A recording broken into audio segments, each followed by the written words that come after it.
Hello everyone. Now I swear to God, if I find one more square centimeter of grime in this damn kitchen, I'm gonna go ape crap.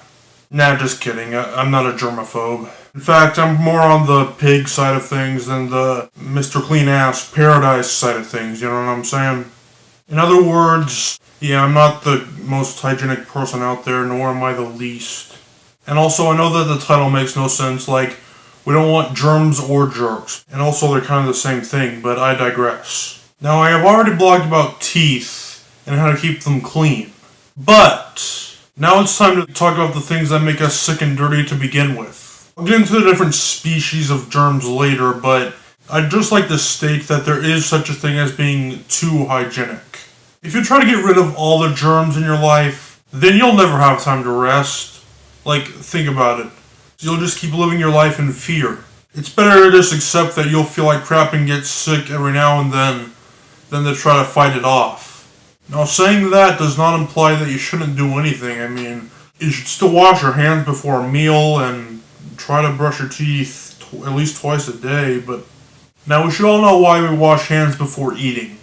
Because we don't want the substances of the things we touch to get on our food, which then goes in our mouth. Like, if you touch your phone on a sunny, hot day, and you get sweat all over it, and then you want to get some ice cream, right? Which, for the record, that would make even more sticky, but I digress. Without washing your hands, you're basically implying that you want sweat as one of the toppings. Like, come on. But do that many people actually wash their hands after they eat, though? I mean, I'm sure quite a few people do, but it's not really tradition. What if you're eating something kind of messy and then you touch the wall or something? What do you do then? I know that's what utensils are for, but still, there's no guarantees that it won't get on your hands. And real quick, I know this is a little off topic, but about utensils. It seems to me that people pick random foods to require utensils, and others that they aren't required. Like, yeah, I get it. Some of the foods we eat can get a little messy. But why can't I eat chicken strips with my bare ass hands, but not fish? Like, they're basically the same thing. Well, anyways, back on track. Apparently there's about 4 different types of germs. I'm sure you guys know of 3 of them. Those being bacteria, viruses, and fungi. But apparently there's another one called protozoa. I've never heard of that one before. They never taught that in school. Or maybe they did, but I wasn't paying attention. But anyways, now let's go over the aspects of each germ, starting with bacteria. Bacteria are single-celled organisms that basically produce their own nutrients from the environment that they live in. Sometimes that environment is the human body, and whenever it builds up, that's where pus comes from. Like, one time my toe was just green.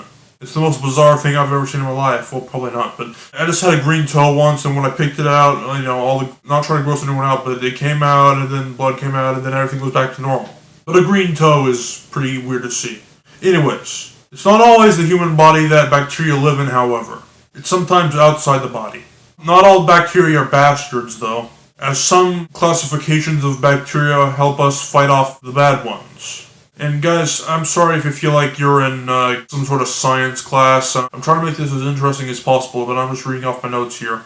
So let's try to speed things along so it won't be too tedious. They live in blood cells, and the blood cells live in your veins. Now, this particular part's not in my notes, but some people would say that your blood is actually blue, and when it reaches the outside and the oxygen and air touches it, it turns red.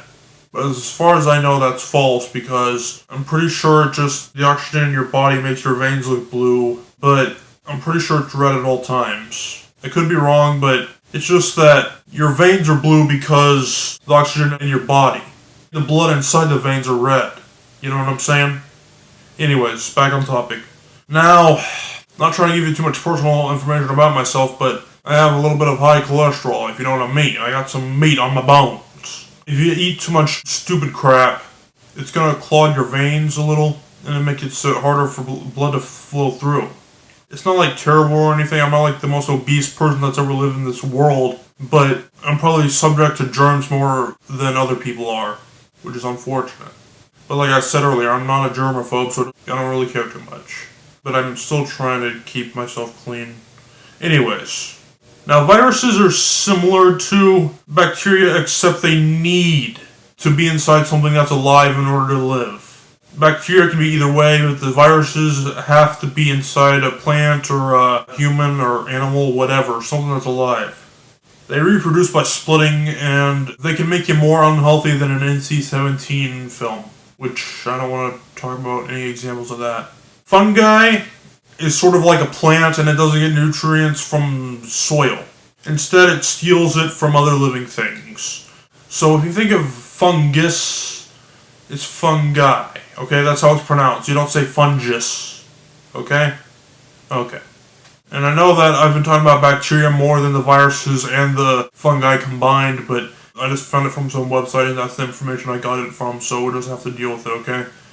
So let's get this over with so I can stop recording, finally. Last but certainly not least, we have protozoa, which I've never heard of before until now. Apparently they are the germs that we get in the water, because they love moisture. And that's about all that I have to say for the 4 different types of germs. I know it's not much, but I'm just reading off my notes here, okay? So those are the 4 main types of germs. If you don't clean yourself at least every now and then, you, my friend, will get sick. Alright, so this would be where I end things. But before I do, though, I like to say that from now on, we're doing news updates after the main topic has already been finished. Because that's the most convenient way to do it.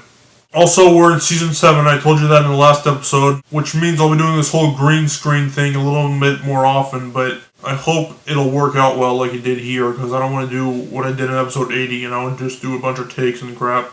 Now, one more thing and then we'll be done. I made a new account for the purpose of editing the first 76 BBM episodes, which are all slower paced than anything after that. It would take far too long to edit even the good ones, so I don't think I'll use that channel. So I just wasted yet another channel on YouTube with my phone. But I didn't use it to subscribe to myself, because I'm kind of over that. If you guys are interested in watching any episodes before 77, you're just going to have to deal with its slow nature. You're just going to have to get through it. Because there's a lot of really good episodes before the 77th, but I know they might be a little hard to watch for some people, but, you know. So that was the episode, and I'll see you guys in the next one. Goodbye.